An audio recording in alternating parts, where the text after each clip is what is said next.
ला रहे हो ओए? चलो हारन दो ट्रैक, हारन दो ओए। जी ओए,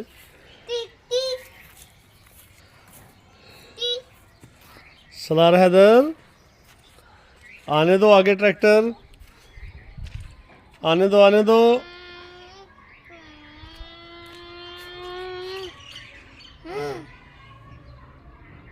चाबी चाबी इसकी क्या करनी है? तो स्टार्ट करना है। चलो करो स्टार्ट। नहीं हो रहा यार, होना चाहिए स्टार्ट, क्यों नहीं हो रहा? चलो चलाओ फिर आगे चलाओ।